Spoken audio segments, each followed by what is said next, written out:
way of life as we've come to know has changed. At the start of the year, 2020 was filled with optimism, renewed vigor, and with local and national elections underway, a sense of hope. Without warning, a pandemic interrupted all our reality. This show is about this new reality and how it has changed us. Of course, we are just as concerned about the life of all people, but we try to pay special attention to Haitian American lives here in South Florida and throughout the states. Welcome to a special episode of the BLShow during COVID-19's pandemic. While nobody is really talking about the health and economic effects this pandemic is having on Haitian Americans, we took it upon ourselves to bring you those stories, showing you how during a pandemic, we are pulling together to salvage our fragile local economy and community health. Today, we will speak to serial entrepreneur and CEO of Azure College, Mr. Johnson Napoleon. But first, 5 days hospitalized, 21 days in isolation, one Miramar woman survival story, only on the BLShow.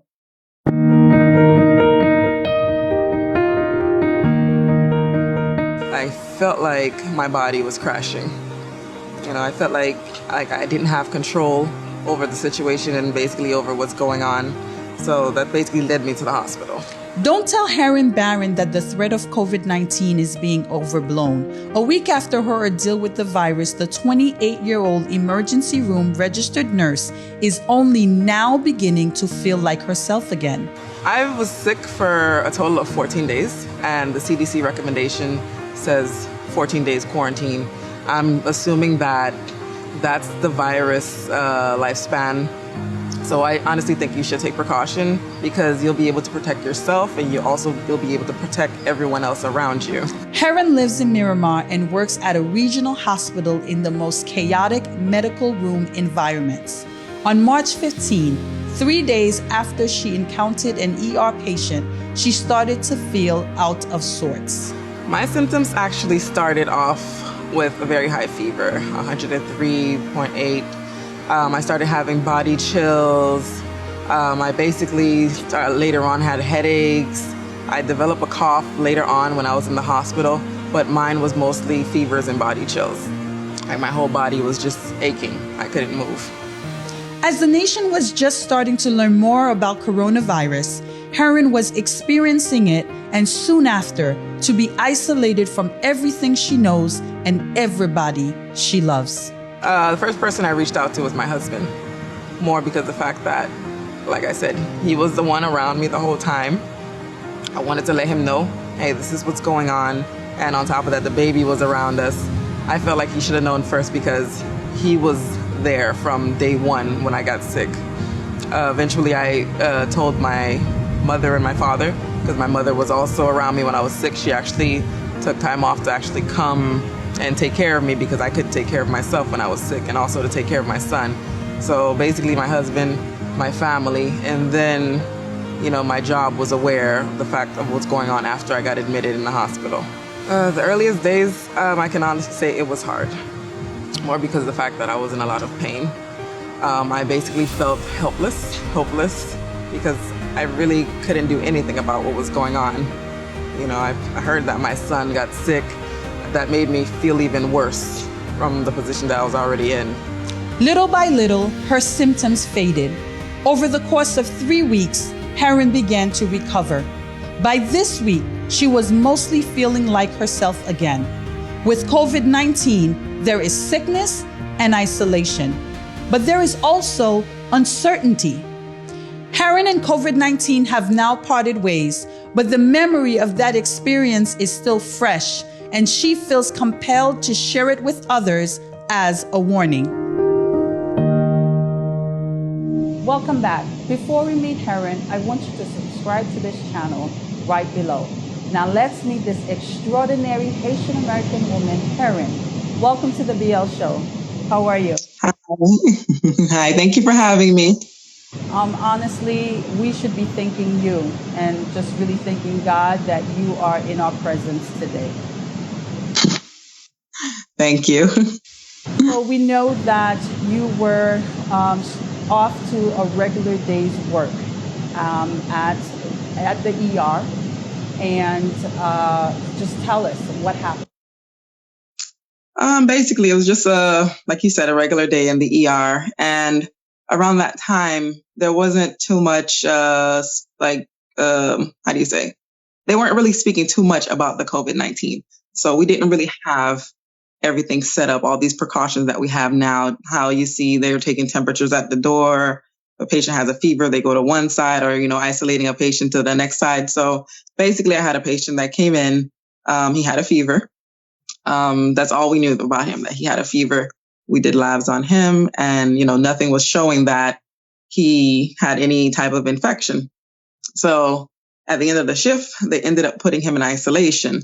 So once he got in isolation, that's when I was given the protective gear to put on to go see the patient. But the whole time, all I had on was just a regular yellow mask.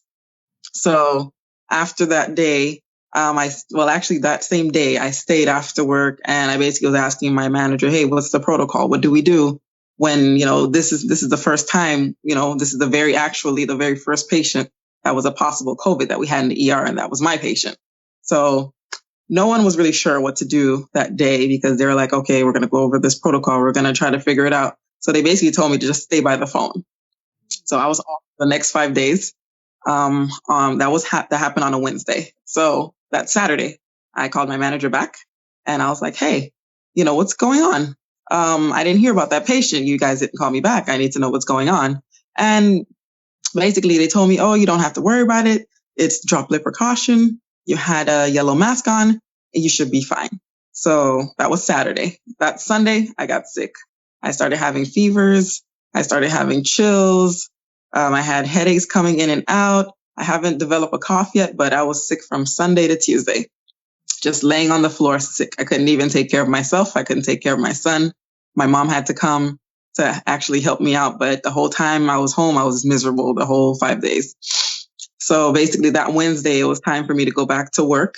I started feeling a little better. The fever finally broke. So I told my husband, "Hey, I'm going to go back to work." And I work night shift. So got ready, went to work. During the shift, I started feeling sick again. I felt my temperature rising. I felt, the chills coming back on. And I basically let my charge nurse know that, "Hey, if you're sending anybody home early, I don't really feel well. I would like to go home early." That same night, I actually had 2 patients on droplet precaution again. And I ended up testing one of them for the COVID again. So I basically got exposed, I'll say 3 times by 3 different people. So I'm not even sure exactly where it happened. And I saw I had a fever of 103.8. So I basically just got up and I told my husband to take me to the hospital, because with the fever that high, I can easily have, a seizure and just die right there, and no one would know. So I told my husband, "Can you take me to the hospital? I don't feel well. You could just drop me off. You don't have to wait." So my husband ended up dropping me off back to the hospital in the ER outside. Around that time, now they had the tent set up, for all the COVID precautions actually took place after that. So they basically dropped me off in the front at the tent. I got in, they swabbed me for the flu, they swabbed me for the strep, and they also swabbed me for the COVID. So when I got there, my temperature was still up. Basically, they told me, "You're septic." And I told them, "I know. I feel my heart racing. My heart was beating about 130, and I still had that fever." So they're like, "Okay, you know what? You're septic. You're going into the ER." So they put me into the ER, and they basically did all the tests you can think of. I got all the labs done. They did a chest X-ray, chest CT. Everything shows that I'm in perfect health, and nothing is showing that I have an infection. So they didn't know where this fever was coming from. When they actually reviewed the CTA of the chest, it showed that I had bilateral pneumonia in my lungs, but yet my labs doesn't show that I have any infection going on. I didn't have a white count or anything like that. That's where they came to that conclusion that, "Oh, she probably has the COVID." So they ended up admitting me. They ended up putting me in isolation.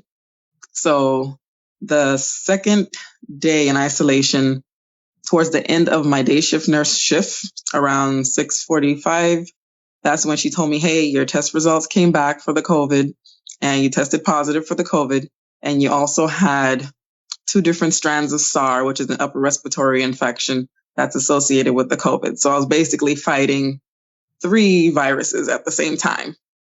And immediately the first thing that went to my mind was, oh my God, I was with my family this whole time after they told me I was protected when, I wasn't. So ended up spending 5 days in the hospital.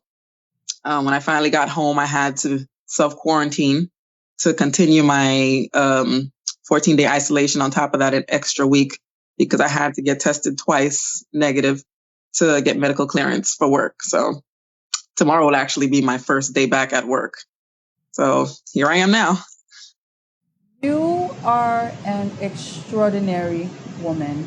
I mean, I truly salute you. The fact that you are actually gearing up to go back to work, it just shows the determination, the character, and the power that lies within you, right? Because when I first saw your video, you were laying on your back and you were doing the video, and I said, oh my God, this woman has a whole lot of courage. And although you had not shared a lot of information, but when you talked about breastfeeding, and I said, oh my God, she has a child at home. So with taking all of that in consideration, during the time you were in isolation, did you ever think, oh my God, this may not turn out good for me? You know what? The whole time I was in isolation, I was not even thinking about myself. I was so concerned for my son because he spent so much time with me when I was sick. I was still breastfeeding and everything because this whole time I just thought that I had the flu. And even though, you're sick, you can still breastfeed. So this whole time I thought, it was just the flu. It's nothing to worry about. I was just concerned about my son the whole time. And I was just praying to God that he did not get the virus because I was miserable. I had body pain the whole time. I had a fever. I developed this bad cough with the pneumonia, and I really didn't want my son to go through any of what I was going through because I know, he's a baby. He was only 7 months around that time, and it's not like he can voice pain. So I wasn't even concerned about myself. I was just more concerned about my son. Yeah. During that time, did you find that you were going through times of discouragement because of how you contracted the virus? To be honest, yes. I really felt like, my employment let me down in a way because the fact that I didn't feel like at the moment my situation was taken, seriously, because the first response was stay by the phone. And the second time when I reached out, they basically told me, oh, it's droplet. You were protected. You were fine. I didn't feel like, I was protected in the way I should have. And that did discourage me a lot because I really had this. I sat in that hospital bed in isolation, can't see my family. This is my first time in a hospital. And this is basically what was just going through my head. It was just, how did I get here? And who did I possibly affect being in here? It was just a lot going through my mind. And I did find myself in a dark place while I was in isolation. Well, tell us a little bit about the process of actually getting your family members tested, because as you stated over and over, the whole time there, you were thinking about your baby boy, you were thinking about your family members that had, connected with you from leaving the hospital. So tell us about that process. It was actually a difficult process because I called my director and I told him, I'm positive. Does my family need to be tested? And he basically told me, yes, your family needs to get tested. So I called my husband and I let him know, hey, since you and my mom were the one around me, you guys need to get tested. And the baby, they ended up taking him to a children's hospital. So initially when they first got there, they basically turned him away because of the fact that they were not having any signs, symptoms, no fever or anything. They were basically asymptomatic at the moment. So they basically turned him away. So I ended up calling my director again and letting him know, hey, they did not test my family. It doesn't make any sense. Why are you turning these people away when there was somebody that was positive in the house that was around these people that probably exposed them? So eventually they had to come back again and get tested again because now the director basically addressed the fact that, hey, this is so-and-so's family member. she tested positive for the COVID and they need to be tested also. So with that, my mom and my husband ended up getting tested. And when it came to my son getting tested in the children's hospital, same thing with him, because he wasn't showing any signs or symptoms. They basically told my husband, you don't have to bring him in because he's asymptomatic. So my son actually ended up getting tested when he spiked a fever. So I come to find out later on that he did not have a low grade fever. He actually spiked the fever as high as I did, 103.5. And that's why my husband ended up rushing him to the hospital and he got tested that same morning. Wow. Now you are an ER nurse. And yes. You were laying in the hospital. And this was the response for your family. What do you believe is happening to others right now? To be honest, I don't know. The fact that this virus is very premature and not too much information is being given and not much is known about the virus, I feel that, I wouldn't want anybody going through what I went through. And I feel like if I was treated that way while I was in the hospital, I can't imagine how, someone who doesn't work in the hospital is getting treated, because it was really tough for me. People were actually afraid to come in the room because from what they saw in the media, they basically associate COVID with death. So they think if you have the COVID virus, you're going to die. So a lot of people avoided coming in my room. And it really got me thinking also, if I'm being treated like this, imagine how the other patients are being treated like this. It's something that was very frustrating to me as a nurse, to be treated like this by a fellow nurse. We'll be right back.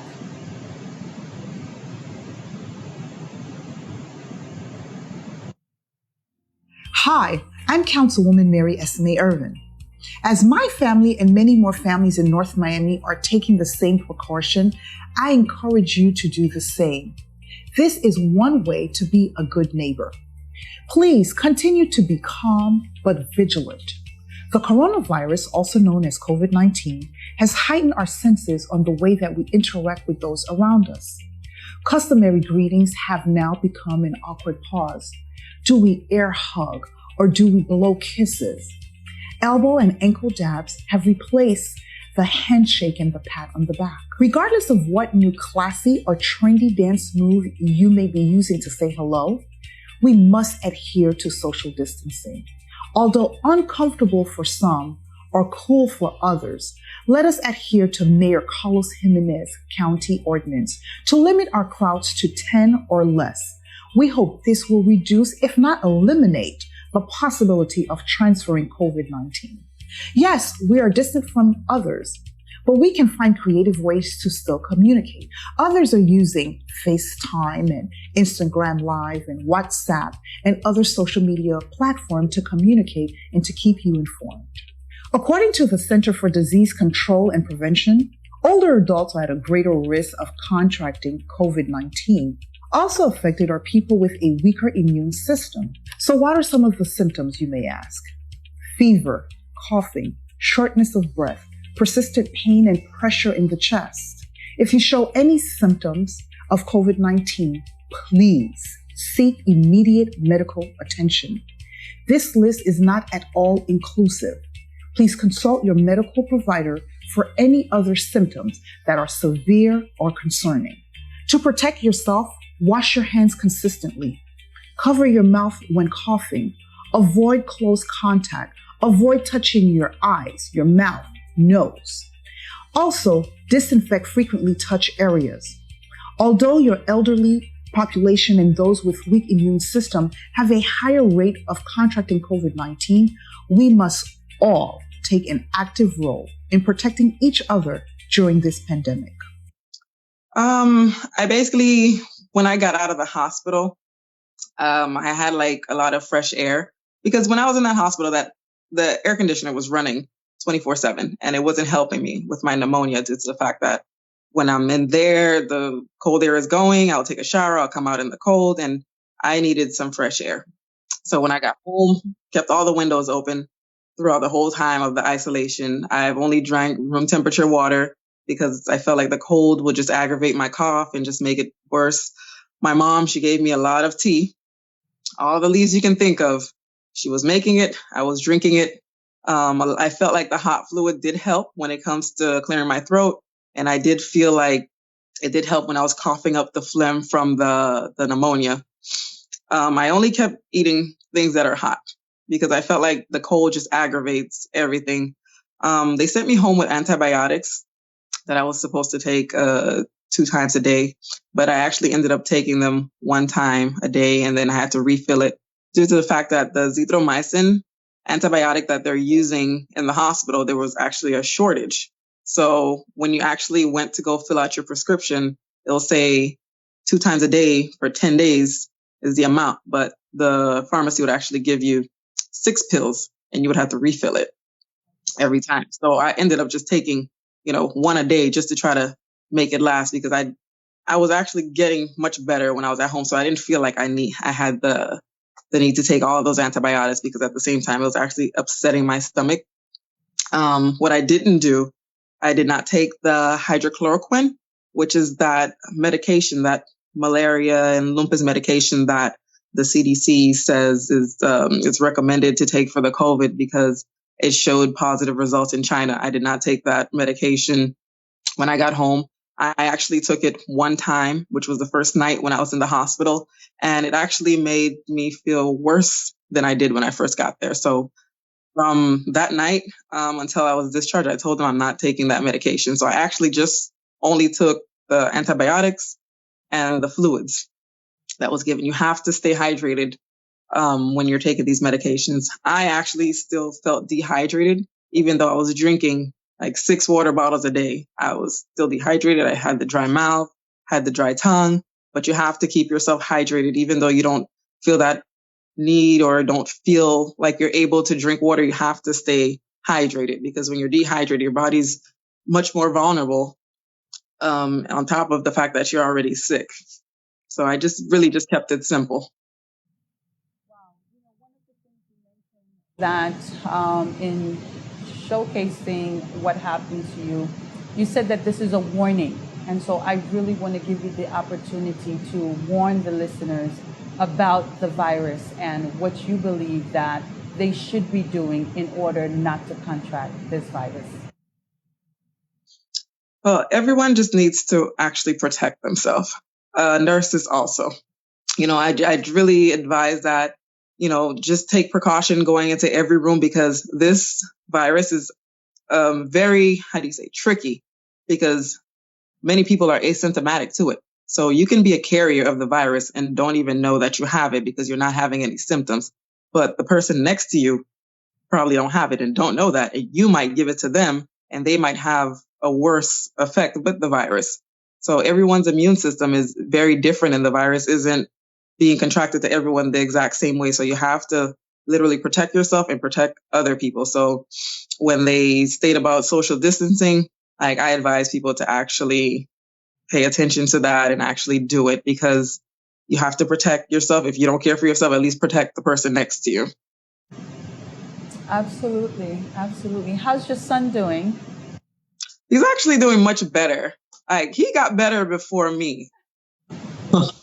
Now, did they say anything about that because he's a baby, that his immune system was able to fight it off much quicker than yours? That's actually what I was told by the children's hospital because, he's younger, he has more energy. So they basically treat it like the flu for him.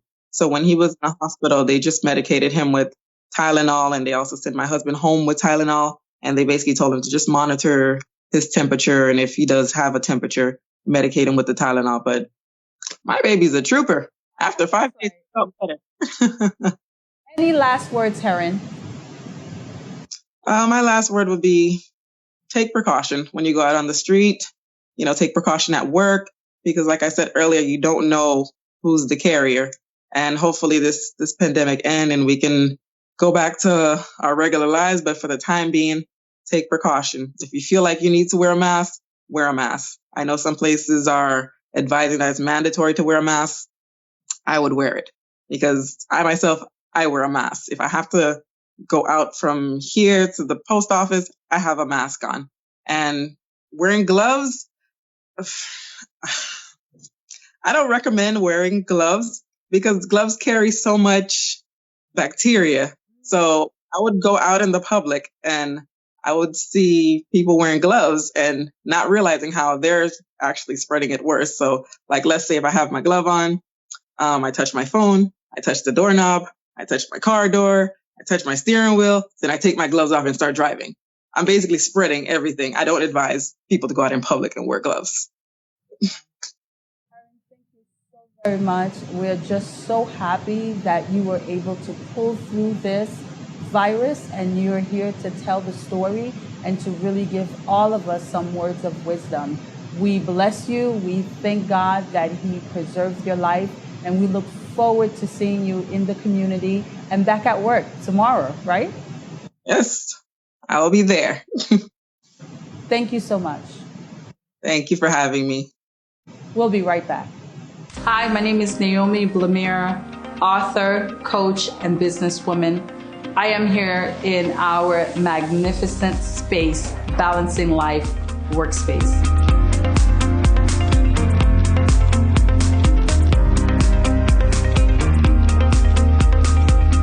Today is just an amazing day for us as an organization, for our vision and the trajectory of our future.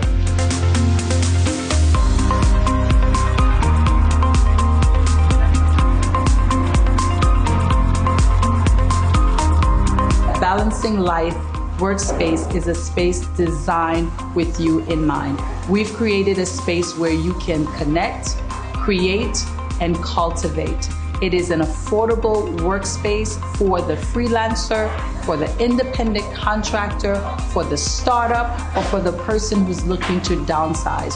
Wherever you are in your vision, wherever you are in your entrepreneurship, come check us out and see whether or not our space can provide services to you. Thank you. Schedule your private tour for North Miami's very first co-working space today. We are located at 685 Northeast 126th Street on the corner of 126th and 7th Ave, just minutes from City Hall.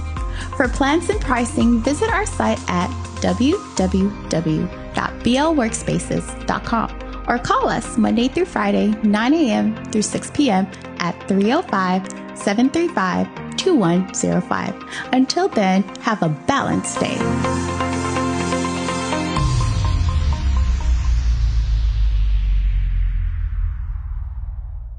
Hello, everyone. Welcome back to the BL Show. And for our second segment, we have a phenomenal serial entrepreneur here with you, and that is none other than CEO of Azure College, Mr. Johnson Napoleon. How are you, Johnson? I am doing great. Wonderful, wonderful. Thank you so very much for accepting to come on our show.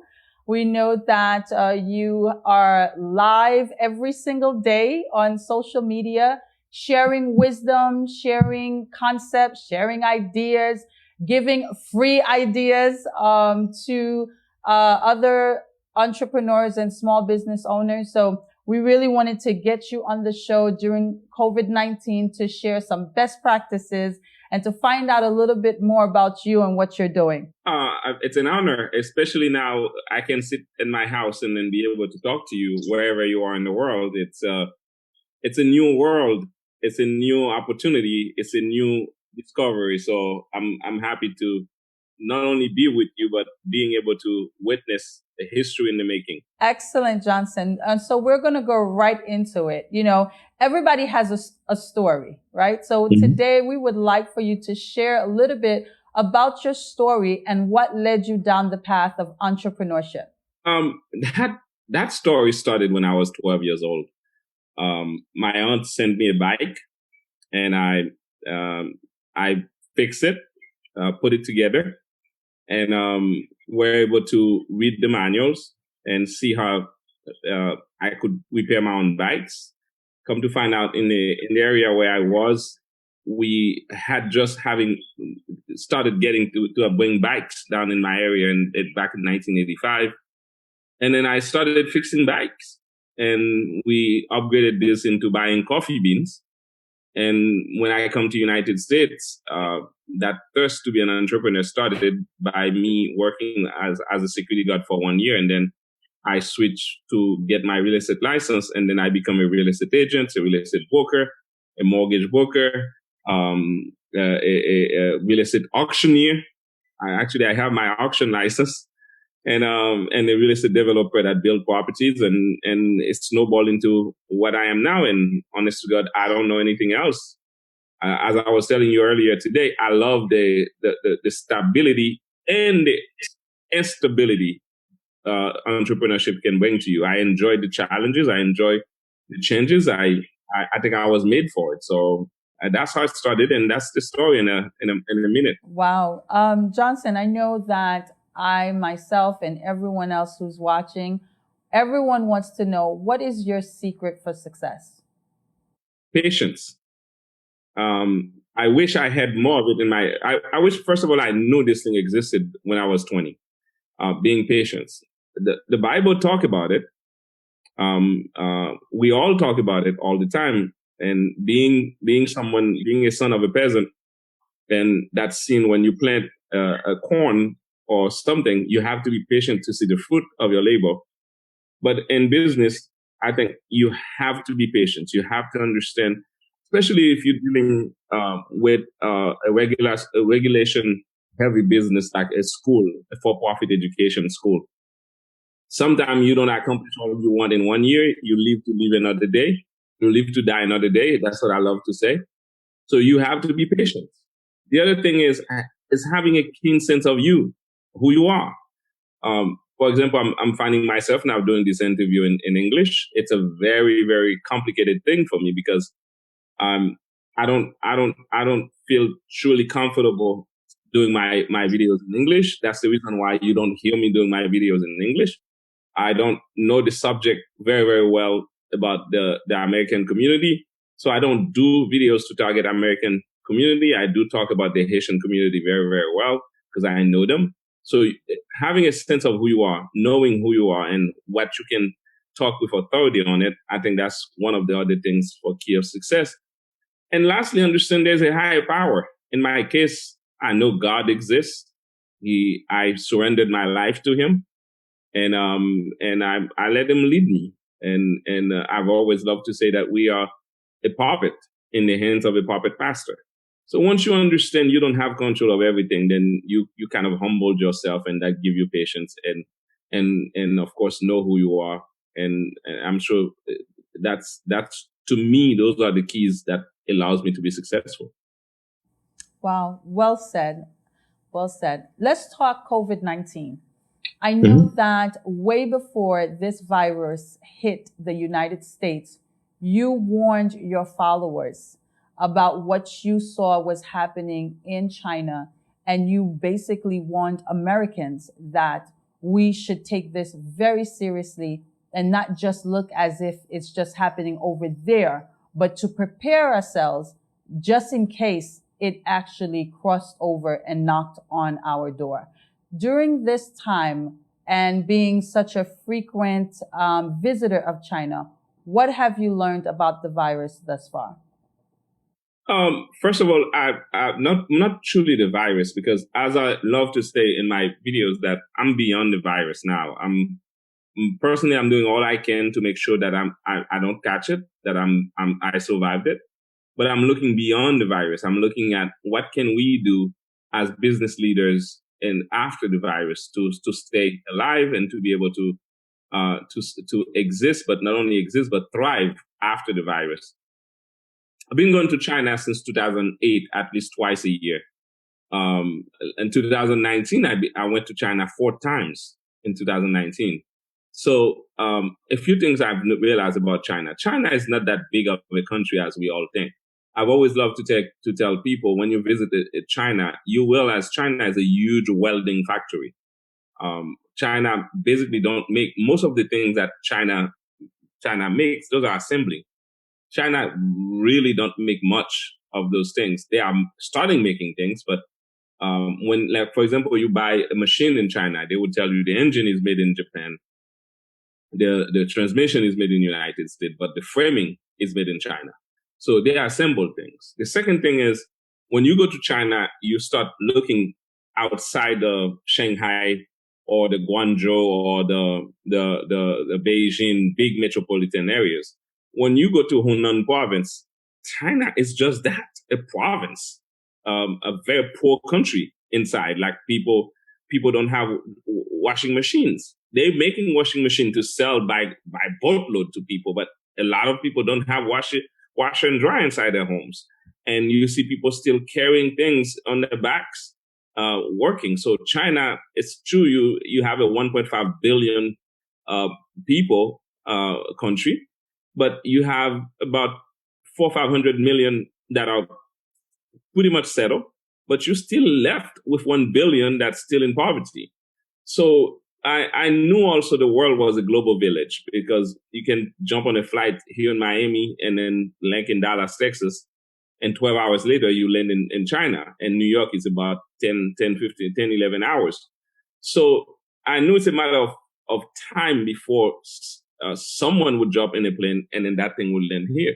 The second thing is Twitter at that time was a very good place for me to learn, because while everyone was looking at CNN to give you information and Fox News, those are, when you are someone that well-traveled like me, you understand CNN and Fox News or NBC, whatever the names is, they just care about America. They don't care about the world.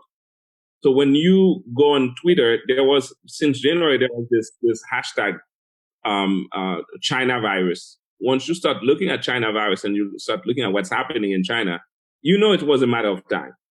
But when you start looking at it also, you realize they close a city like Wuhan. I've been to Wuhan twice. And a city of 22 million people is locked down. And I've been talking to a few friends of mine. They never let them out in Guangzhou and those other cities. You realize also China, who integrated WTO, the World Trade Organization, and just 10 years ago, China would not be able to sustain that kind of brutal economic crash without imposing a recession on the world or without transmitting this disease to other people. So that's how I was able in February to kind of tell my people, listen, 35% of what China produces landed in America. So if China cannot produce for the next 2 months, then guess what's going to happen? America is going to be in recession. And I talked about if we did not close the country, then the disease will land here. And honest to God, I did not see it that hard. But again, like you said, again, my prediction came true, sadly enough. Yes, sadly enough. Currently, as an entrepreneur, how is COVID-19 affecting your businesses?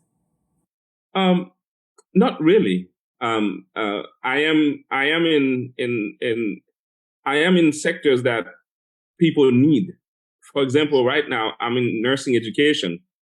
People need nurses. New York is paying nurses $10,000 a week to come to be a nurse, to work as a nurse in New York.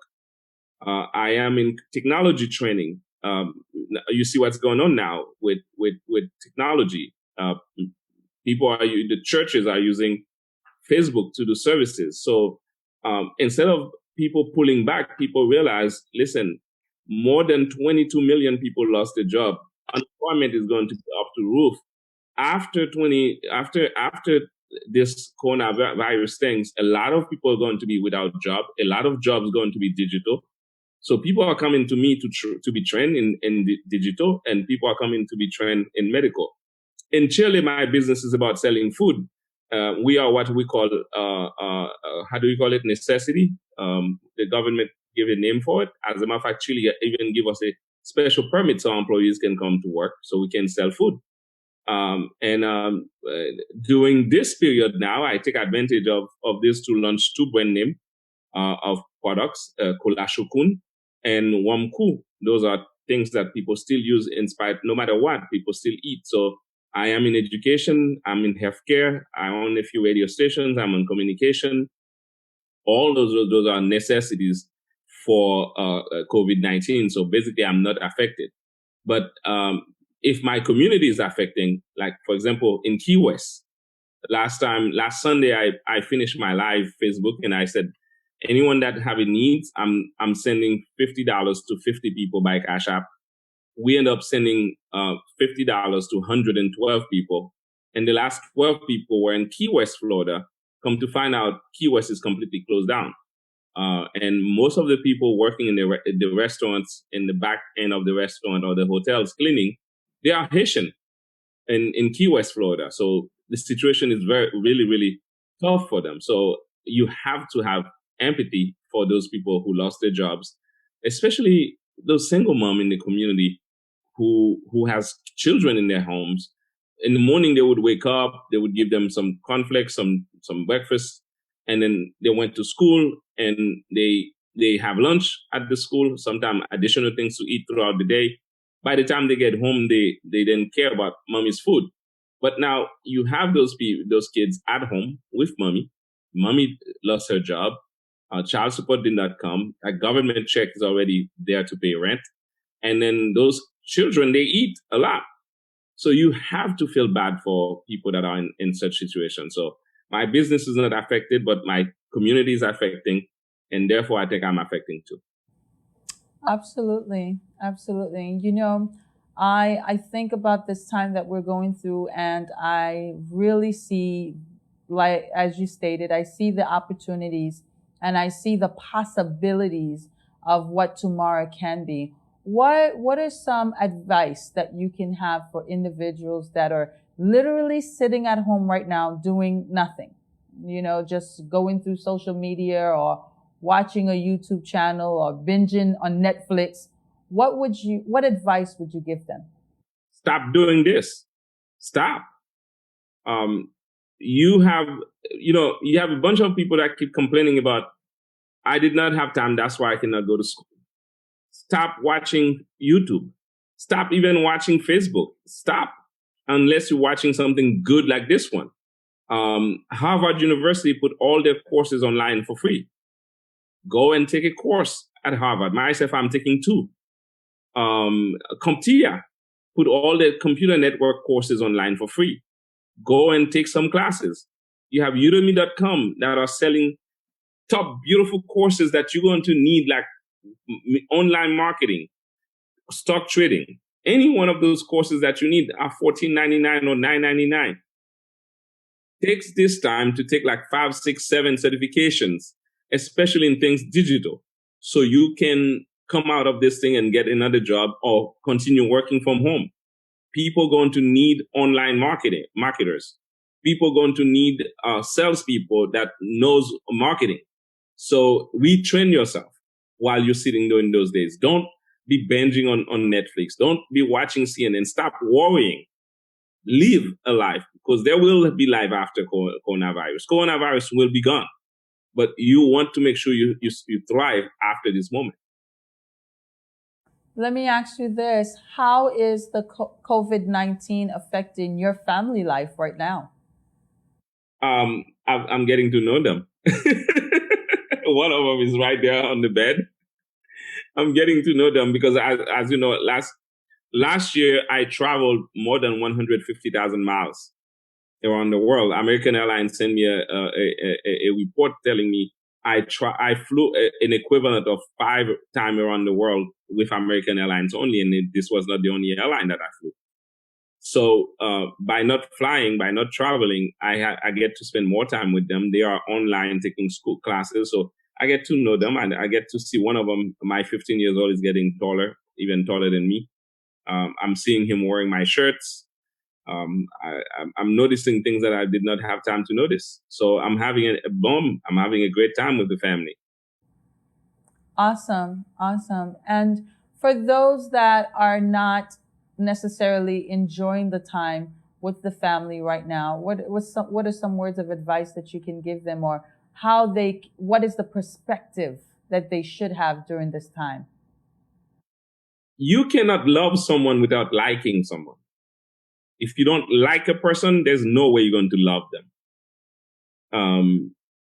I know divorce is a very bad word, a very tough one. I hate divorce. But maybe some people will finally take a good look at themselves and realize, listen, I just spent 4 weeks with you in a house. I realized I did not like you, even less loving you. And my children is having stress on them because we just did not like each other. We were going through life. By the time you get home, you were too tired to argue with me. By the time I get home, I'm too tired to even noticing your flaws. Now I'm seeing them and make the hard decisions. And look, I know many of us in the Haitian community don't believe in mental issues. Look for help. I'm sure there are a lot of helps available. Technology allows you to see an expert, a psychiatrist, or one of those family therapists. Reach out. And right now it can be free, and it can be over your telephone with a FaceTime call or WhatsApp call. So reach out and see what you can do to help and save your family if there's room for saving it.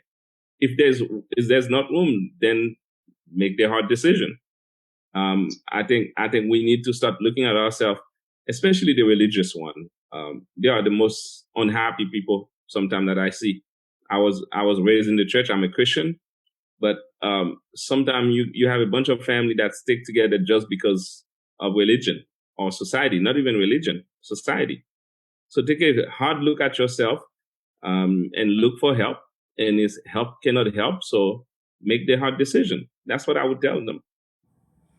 Thank you so very much, Johnson. Again, we appreciate you taking your time to be on the show. We know that there is a lot of time nowadays, but I'm sure you could have found something else. So we really appreciate the time that you shared with you. And we're just going to give you some final words. What would you like to share?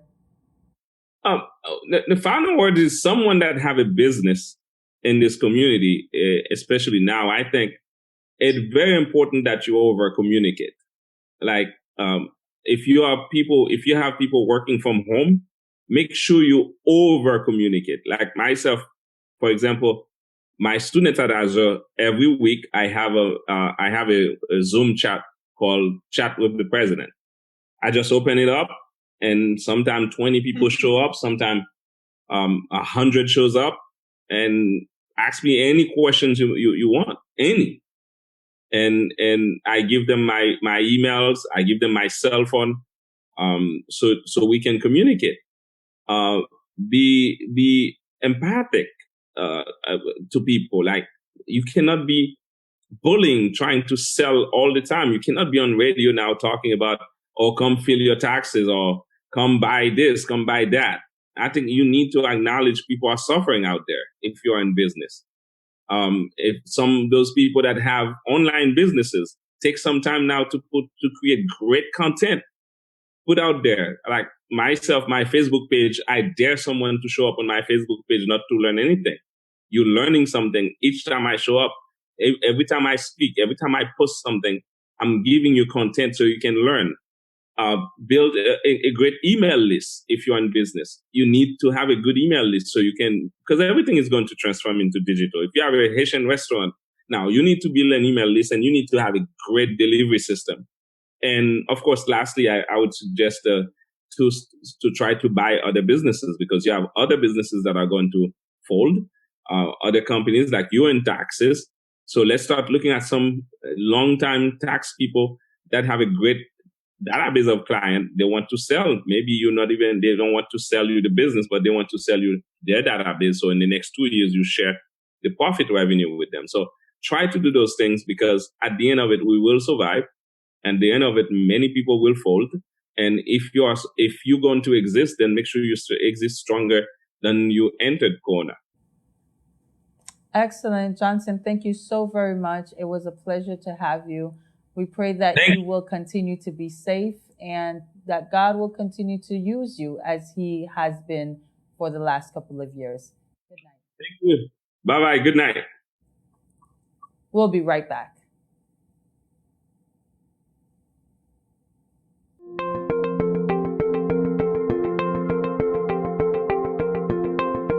I'm Arthur H. Story III, your interim city manager. Through this crisis, my job is to make sure your city administration carries out the policies created by our elected officials and takes measures to ensure the smooth continuation of city services into what we hope will be a temporary virtual and remote working world. Under my watch, we've taken great measures to make sure the basic services you expect every day are still happening, while keeping the safety of our workers and you, our residents, in mind. Please try your best not to visit city offices during this health emergency. Stay home with your family and conduct business with the city online or by telephone. Visit us online at northmiamifl.gov. Remember, stay home, stay safe, and stay informed.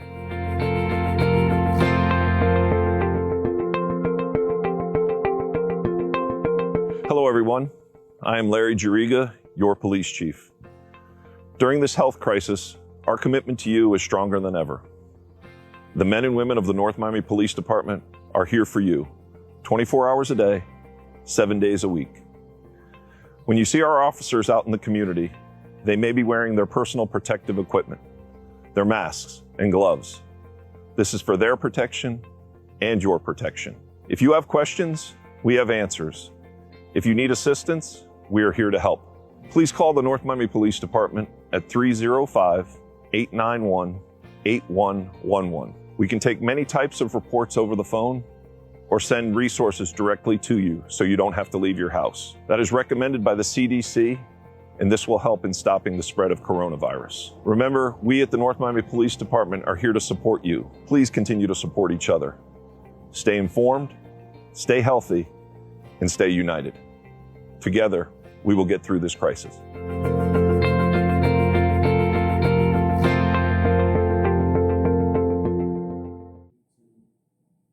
Hello, everyone. My name is Naomi Blamere. I am the host of the new BLShow that is taped every Friday at BL Workspace. This evening, I just would like to share some words of encouragement, as we know that everyone is going through their own difficult time. Whether someone has died, mother, father, cousin, friend, whether you've just recently lost your job, or whether the business that you just started is now closed. I want you to know that for every season in life, there is a purpose. For every situation that you go through in life, God has a purpose for you.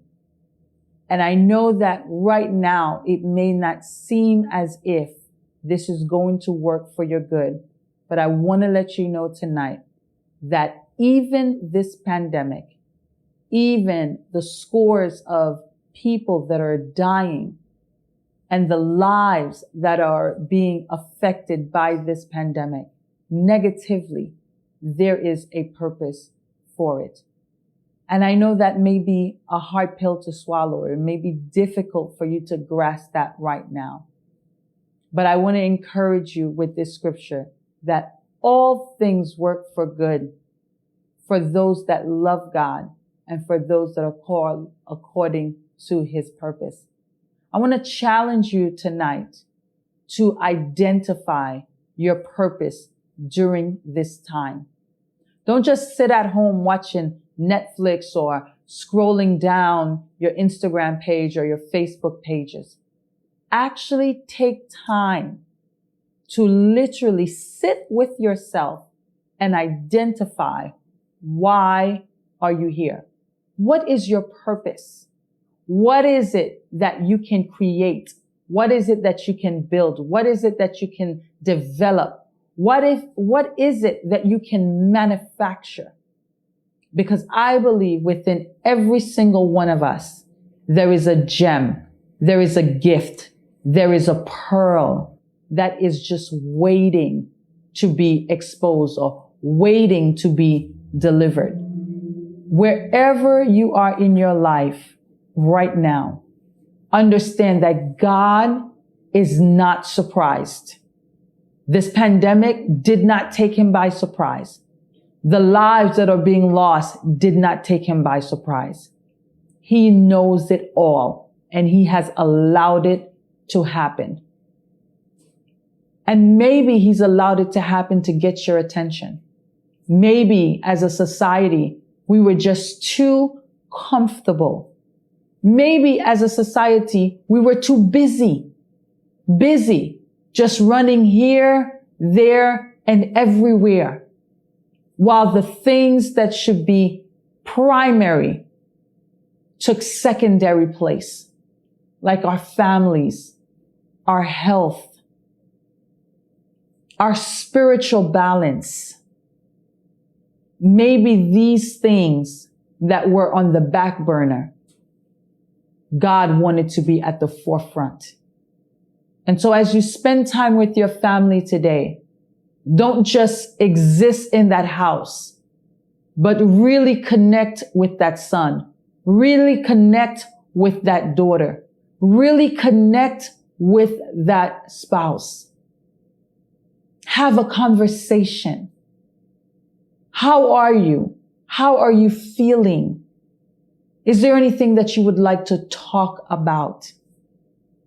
Because I guarantee you, from the toddler to the high schooler to the college student that is home right now, every single one of us is being impacted.